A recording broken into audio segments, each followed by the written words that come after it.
kasih. Ya, selamat malam. Sehat selalu ya teman-teman media. Nah, saya sebagai praktisi hukum tetap menanggapi dan mengikuti terus jalannya persidangan Amar Joni di Pengadilan Negeri Jakarta Pusat.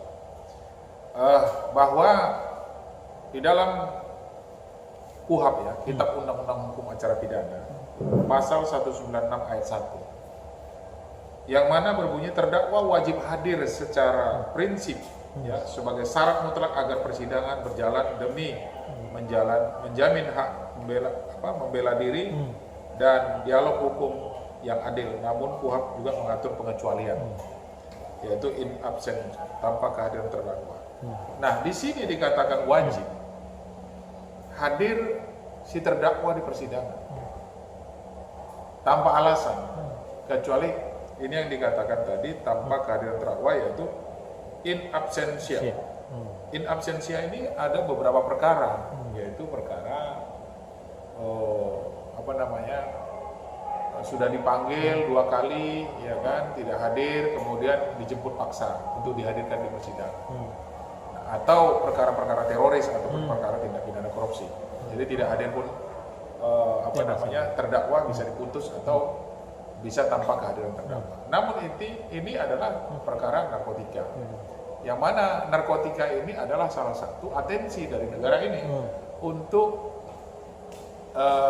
diungkap fakta-faktanya. Nah, diungkap seperti apa peredaran narkotika itu, sehingga terdakwa wajib hadir sesuai dengan KUHP. Nah, maka dengan penetapan hakim, apalagi sudah ditetapkan oleh hakim untuk dihadirkan Amar Joni sebagai terdakwa di persidangan.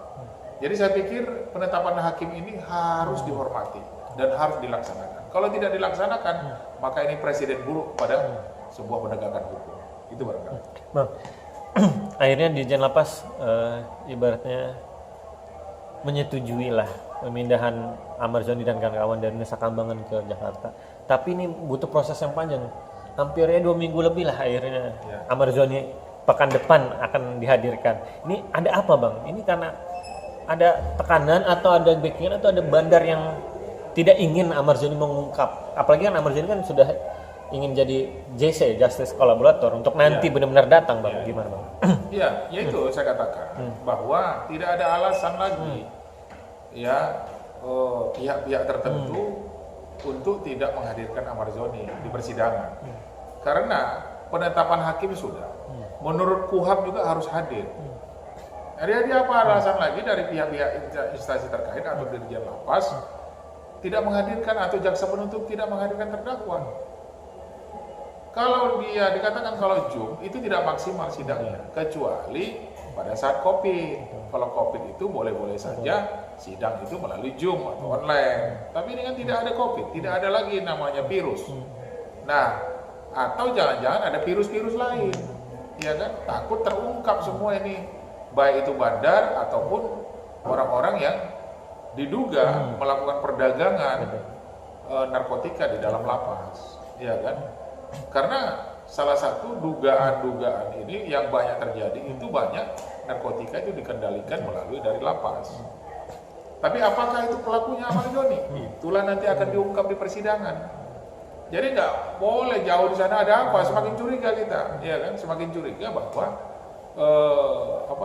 Amar Joni ini sudah minta perlindungan kepada LPSK, kemudian dia siap untuk menjadi justice collaborator. Tapi kenapa tidak didukung? Mari semua kita instansi apapun, pihak-pihak manapun yang terkait, dukung ini untuk mengungkap. Jangan malah ditutup-tutupin. Jadi makanya saya katakan bahwa pendapat hukum saya yang lalu untuk diperiksa, yang menyatakan atau yang melarang dia untuk tidak hadir di persidangan. Begitu. Barangkali itu. Bang, ini akhirnya membawa angin segar lah, kabar baik bagi keluarga Amar Joni itu, Aditya Joni, Dr. Camelia, dan juga ibu angkatnya Ibu Titi, yang akhirnya bisa bertemu kembali ibaratnya untuk Amar walaupun sebentar untuk dihadirkan nanti. Tapi Bang, kata Humas Dirjen Lapas Ibu Rika itu mengatakan Amar Joni cuma transit sementara, saat persidangan saja dihadirkan, tapi setelah persidangan akan langsung diterbangkan lagi ke Nusa Kambangan. Ini Abang sebagai hukum gimana menilainya? Apa seharusnya emang tunggu sampai putusan selesai baru dipidana atau ini kewenangan siapa bang sebenarnya Ya, bang? seharusnya Amar Joni ini kan belum dihadirkan. Kita tunggu saja. Jangan sampai nanti ada alasan lain lagi yang baru. Dan juga kita jangan mudah baik keluarganya atau siapapun bersenang-senang dulu. Karena satu hari, jangan kan satu jam bisa berubah ini manusia. Iya kan? Nah, sedangkan penetapan hakim saja tidak langsung dilaksanakan. Nah, jadi angin segar, saya nggak paham dengan angin segar ya. Yang jelas fakta, kalau kita orang hukum ini fakta hadir tidak untuk yang akan datang. Ya, saya pikir itu juga ketika dihadirkan, mungkin itu tidak langsung diterbangkan lagi atau dikirim lagi ke Nusa Kambangan, tapi sampai selesai putus, nanti kan terdakwa juga akan menanyakan kepada saksi-saksi yang dihadirkan oleh jaksa penuntut umum, iya kan? Boleh di dalam hukum acara itu terdakwa boleh menanyakan kepada saksi. Nah terdakwa juga nanti boleh untuk menghadirkan saksi yang meringankan. Nanti terdakwa juga boleh untuk menghadirkan saksi ahli dari dia, kan begitu. Jadi yang paling penting itu adalah bukti-bukti nanti dihadirkan CCTV, ya kan? Dihadirkan saksi yang melihat siapa yang melihat Amar Joni ini, ya kan? Katakanlah memiliki barang tersebut, ya kan? Dari mana dapatnya? Ada yang diduga ada segelinting ganja. Apakah itu milik dia? Apakah digunakan atau dipakai? Nah kalau itu dipakai baru itu memang terbukti faktanya. Tapi kalau itu ternyata hanya diselipkan seseorang ke dia supaya dia terjebak menjadi seolah-olah dia pemakai atau seolah-olah dia adalah pengedar yang sudah disebutkan selama ini. Nah, kalau saya pikir ganja selinting itu dipakai, berarti dia korban. Artinya bukanlah di penjara tapi dia rehabilitasi. Saya bukan kuasa hukumnya Amar Joni, tapi saya harus berbicara tentang masalah proses hukum yang menimpa seorang Amar Joni. Nah artinya kita jangan sebagai penegak hukum ini menilai seseorang yang belum bersalah, yang belum putusan pengadilan seolah-olah orang bersalah. Karena seorang yang bersalah itu sudah ada putusan pengadilan yang berkekuatan hukum tetap. Bukan menduga-duga, kau pencuri kau pemain narkoba kau. Tapi setelah disidangkan di persidangan tidak terbukti. Harus bebas dong. Tapi kalau memang terbukti, saya setuju dihukum. Tapi kan harus diungkap. Ini menempatkan seorang Amar Joni saja kebingungan ini. Iya kan? Sidangnya di Pengadilan Negeri Jakarta Pusat. Tapi kenapa disimpan di sana di Nusa Kambangan? Oke lah dia masih menjalani hukuman narapidana yang lalu. Tapi kan nggak mesti harus Nusa Kambangan. Kenapa? Karena ada perkara baru yang harus disidangkan. Dia juga kalau nggak salah itu akan bebas kan di Januari ini. Yang perkara yang lama. Nah, kalaupun itu ada penahanan yang khusus dikarenakan dia juga sudah menjadi narapidana, ini kan persoalannya ada proses sidang perkara yang baru, iya kan? Nah kalau disimpan di sana itu kemudian dikembalikan berapa biaya operasional yang akan menghadirkan dia, apalagi kan dia bukan sendiri, ada temannya 5 atau 6 orang lagi kan. Jadi saya pikir ya kalau misalnya tidak bisa ditempatkan lagi di Rutan Salemba yang kemarin ketangkap, ya kan bisa di Cipinang. Ada beberapa tempat lagi kan. Mungkin untuk memutus rantai mereka berkomunikasi. Ya jangan dikasih handphone dulu. Jangan berkomunikasi dulu dengan siapapun. Ya di karantina spesial khusus dia. Tapi bukan harus dibawa ke Nusa Kambangan. Nah ini ada apa? Kita kan nanti bisa patut diduga ya, ada indikasi bermacam-macam persepsi orang gitu kan. Bang, bicara jangan kasih handphone. Dari pihak keluarga itu Dr. Camelia dan adiknya Amar Joni, Aditya sendiri bilang selama 2 minggu ini sudah hilang kontak. Amar Joni tidak bisa kontak dengan PH-nya. Sama PH-nya aja susah dengan pengacaranya ya.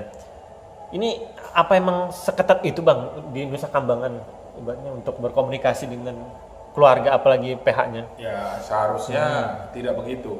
Karena kalau di lapas-lapas itu kan ada wartel, ya kan, warung telekomunikasi. Yang mana nanti izin kepada penjaga lapas untuk berkomunikasi dengan keluarga atau dengan kuasa hukum. Nggak boleh dong kuasa hukum dibatas-batasi untuk berkomunikasi dengan terdakwa.